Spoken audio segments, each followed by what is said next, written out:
Basirhat college চত্বরে রাজনৈতিক উত্তাপ। বসিরহাট কলেজে দীর্ঘদিনের দুর্নীতি, ভর্তি প্রক্রিয়ার অনিয়ম, ছাত্রছাত্রীদের কাছ থেকে অবৈধভাবে টাকা আদায়ের অভিযোগ তুলে বিক্ষোভে সামিল হলো অখিল ভারতীয় বিদ্যার্থী পরিষদ। সোমবার সকালে কলেজ প্রাঙ্গণে সংগঠনের সদস্যরা একত্রিত হয়ে বিক্ষোভ প্রদর্শন করেন।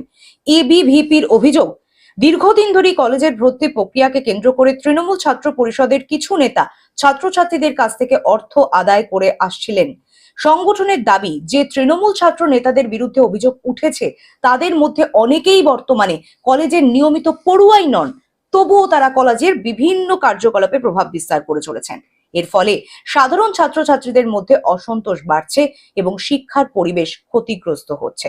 আমরা সকলেই বসিরহাট কলেজের ছাত্রছাত্রী এবং আমাদের সাথে আজকে সাংগঠনিক বিষয়ে বৈঠক রাখার জন্য আমাদের জেলা সংযোজক বাপ্পা মণ্ডল দাদা এসেছিলেন।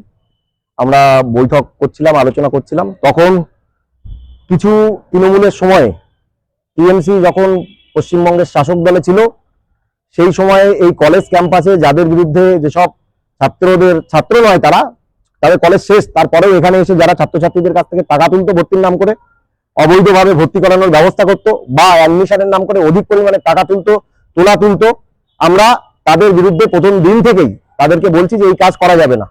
কিন্তু তারপরেও আমরা দেখছি বসিরহাট কলেজে সেই সময়কার সময়ে যারা যেসব টিএমসি যখন ক্ষমতায় ছিল, যারা কলেজে এইসব অহেতুক কাজগুলো করতো, তারা আজও কলেজ ক্যাম্পাসে বসে এই কাজগুলোই করে। আমাদের এই ছাত্রছাত্রীরা তাদের কাছে যখন বলতে যায় এগুলো কেন করছো, তখন তারা আমাদের দিকে রীতিমতো তেড়ে আসে, আমাদের সাথে মিসবিহেভ করে, আমাদের সাথে খারাপ আচরণ করে। আমরা তার প্রতিবাদ জানাই।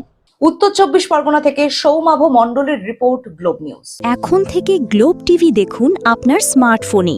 গুগল প্লে স্টোর থেকে অথবা অ্যাপল প্লে স্টোর থেকে ডাউনলোড করুন গ্লোব টিভি লাইভ অ্যাপ। এছাড়াও জিও টিভি অ্যাপ থেকে দেখুন গ্লোব টিভি লাইভ।